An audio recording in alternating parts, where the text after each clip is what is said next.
On the left, we have our own greens department. It grows flowers, trees, shrubs, and topiaries. A few well-placed plants can cover up empty spots in the set and add a touch of natural beauty to a scene. On the right are two vintage World War II aircraft. But these P-40 replicas were created specifically for the big screen, even though they look as if they could join the action at any moment. You might say these high flyers are real characters. Oh, keep your cameras focused to the right. We're coming up on that perfect angle at the Eiffel Tower I told you about. It's a true masterpiece. Masterpiece. Eiffel Tower. We're entering one of our most glamorous and colorful departments, creative costuming.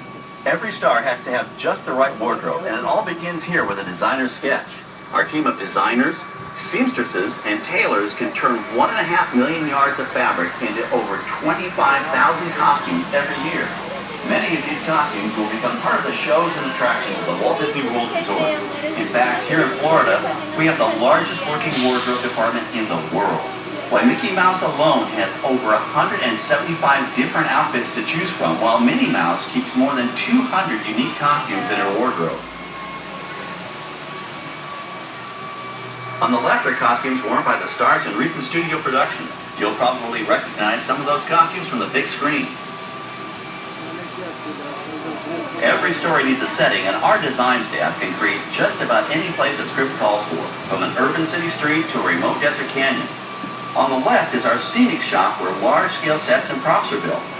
Our team of set designers, carpenters, artists, and engineers has created caves and caverns, game show sets, even replicas of the U.S. Supreme Court and NASA's Mission Control, all on our sound stages. The shop also provides sets and props for our shows and parades here at Walt Disney World.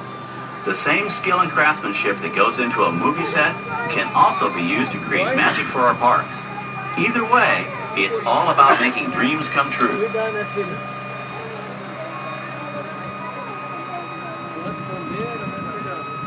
Now we're entering a zone we call the Boneyard. It's an outdoor storage area for oversized props and vehicles. Cars, trucks, boats, planes, we often save these props in case we need them for future productions. In this backlot collection, you may find real working vehicles, non-working mock-ups, and even large-scale miniatures used in special effects shots. Large-scale models create a more convincing illusion on camera.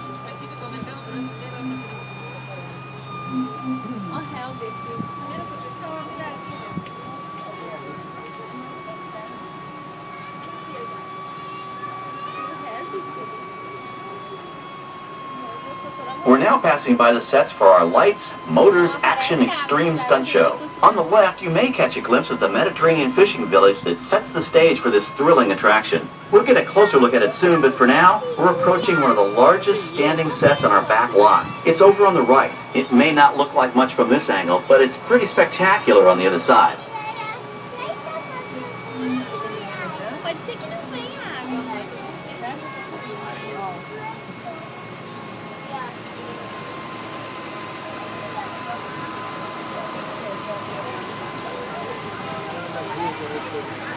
This is great, folks. The production crew has just given us clearance to enter the set.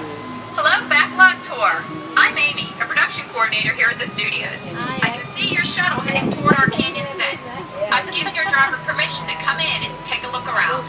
I'm up here with our effects crew, and we're getting ready to shoot a test sequence. Oh, on the way in, you're going to be crossing a wooden bridge, and things may get a little bumpy, so please, hold on to your belongings, especially hats, cameras, and glasses, and keep an eye on any small children at your party. And of course, please remain seated at all times. Welcome to the set. As you can see, we've brought the bare, dry deserts of Southern California to green, typically humid Central Florida. This set is based on real locations that our production designer took pictures of. Our set crew spent about 6 months building the canyon, but we've used it for a number of TV shows and specials over the years. For our upcoming production, the script called for a tanker truck. We found this one in our boneyard, but it was too big to drive into place. So we picked it up with a crane and set it down here. We're up on the overhead platforms, and I see our director has arrived. As soon as the rain effect is ready, we'll begin the sequence. This sudden shower is really just a special effect. We've rigged up a series of water nozzles just above your tram. The water sprays in a crisscross pattern to create a sense of depth, but this storm only covers the first few feet of the set. Is that the canyon? Team 1, take 2. Okay, it's showtime. Everybody stay seated, hang on to your belongings, and watch your children.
But don't worry, we recycle. All of that water will be pumped right back up to the top for the next tape. We shoot some of the water through air cannons for an extra dynamic effect. Those air cannons are powerful enough to shoot a basketball over the top of a skyscraper the size of the Empire State Building. To top it off, our shuttle was sitting on hydraulic shaker tables. They provided the shaking, rattling, and rolling sensations for the scene. The entire sequence can be reset in 3.5 minutes. That's just enough time to bring in the next shuttle. Well, I've got to get ready for our next take. Thank you all for being part of the action. Hey, I'm needed back on the set, so enjoy the rest of your tour. Okay, well thanks, Amy, for giving us access to the set. Speaking of the next shuttle, we'll be pausing here for a moment to allow the next shuttle into the canyon.